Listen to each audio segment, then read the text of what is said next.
முதல் வாசகம். உன் கண்ணீரைக் கண்டேன், இதோ நீ வாழும் காலத்தை இன்னும் 15 ஆண்டு மிகுதியாக்குவேன். இறைவாக்கினர் எசாயா நூலிலிருந்து வாசகம். அதிகாரம் 38, இறைவசனங்கள் 1 முதல் 6 முடிய மற்றும் 21 முதல் 22 முடிய மற்றும் 7 முதல் 8 முடிய. அந்நாள்களில் எசேக்கியா நோய்வாய்ப்பட்டு சாகும் நிலையில் இருந்தார். ஆமோத்சின் மகனான எசாயா இறைவாக்கினர் அவரை காண வந்து அவரை நோக்கி, ஆண்டவர் கூறுவது இதுவே: நீர் வீட்டு காரியத்தை ஒழுங்குபடுத்தும், ஏனெனில் நீர் சாகப் போகிறீர், பிழைக்க மாட்டீர் என்றார். எசேக்கியா சுவர்புறம் தம் முகத்தை திருப்பிக் கொண்டு ஆண்டவரிடம் மன்றாடி, ஆண்டவரே, நான் திருமுன் உண்மை வழியில் மாசற்ற மனதுடன் நடந்து வந்ததையும் பார்வைக்கு நலமானவற்றை செய்ததையும் நினைத்தருளும் என்று கூறி கண்ணீர் சிந்தி தேம்பி தேம்பி அழுதார். அப்போது ஆண்டவர் வாக்கு எசாயாவுக்கு அருளப்பட்டது: நீ எசேக்கியாவிடம் சென்று கூற வேண்டியது: உன் தந்தை தாவீதின் கடவுளாகிய ஆண்டவர் கூறுவது இதுவே: உன் கண்ணீரைக் கண்டேன், இதோ நீ வாழும் காலத்தை இன்னும் 15 ஆண்டு மிகுதியாக்குவேன். உன்னையும் இந்த நகரையும் அசீரிய மன்னன் கையினின்று விடுவிப்பேன். இந்த நகரை பாதுகாப்பேன்.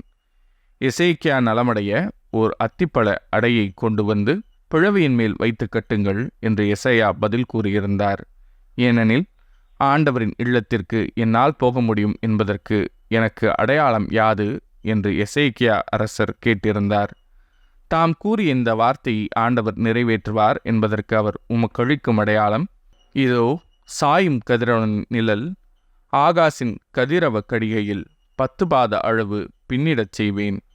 அவ்வாறே சாயும் கதிரவனின் நிழல் அக்கடிகையில் 10 பாத அளவு பின்னிட்டது.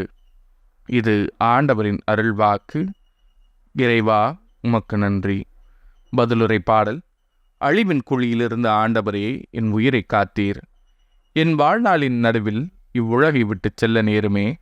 நான் வாழக்கூடிய எஞ்சிய ஆண்டுகளை பாதாளத்தின் வாயில்களில் கழிக்க நேருமே என்றேன். அழிவின் குழியிலிருந்து ஆண்டவரே, என் உயிரை காத்தீர். வாழ்வோர் உலகில் ஆண்டவரை நான் காண இயலாதே. மண்ணுலகில் குடியிருப்போருள் எந்த மனிதரையும் என்னால் பார்க்க முடியாதே என்றேன். அழிவின் குழியிலிருந்து ஆண்டவரே, என் உயிரை காத்தீர். என் உறைவிடம் மேய்ப்பனின் கூடாரத்தைப் போல் பெயர்க்கப்பட்டு என்னை விட்டு அகற்றப்படுகிறது. நெசவாளன் பாவை சுருட்டுவது போல் என் வாழ்வை முடிக்கிறேன். தரியிலிருந்து அவர் என்னை அறுத்தெறிகிறார்.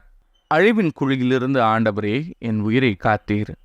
என் தலைவரே, நான் உண்மையே நம்புகிறேன். என் உயிர் உமக்காகவே வாழ்கின்றது. எனக்கு உடல் நலத்தை நல்கி நான் உயிர் பிழைக்கச் செய்வீர். அழிவின் குழியிலிருந்து ஆண்டவரே, என் உயிரை காத்தீர். நற்செய்தி வாசகம். ஓய்வு நாளும் மானிட மகனுக்கு கட்டுப்பட்டதே.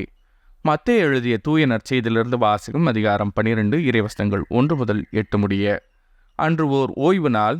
இயேசு வயல்வழியே சென்று கொண்டிருந்தார். பசியாயிருந்ததால் அவருடைய சீடர் கதிர்களை கொய்து தின்னத் தொடங்கினர்.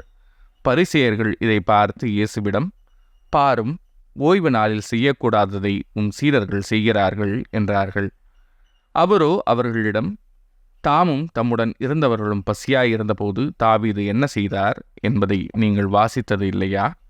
இறை இல்லத்திற்குள் சென்று அவரும் அவரோடு இருந்தவர்களும் அர்ப்பண அப்பங்களை உண்டார்கள்.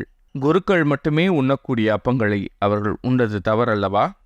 மேலும் ஓய்வு நாளில் குருக்கள் கோவிலில் பணியாற்றுவது ஓய்வு நாளை மீறும் குற்றமாகாது என நீங்கள் திருச்சட்டத்தில் வாசித்ததில்லையா?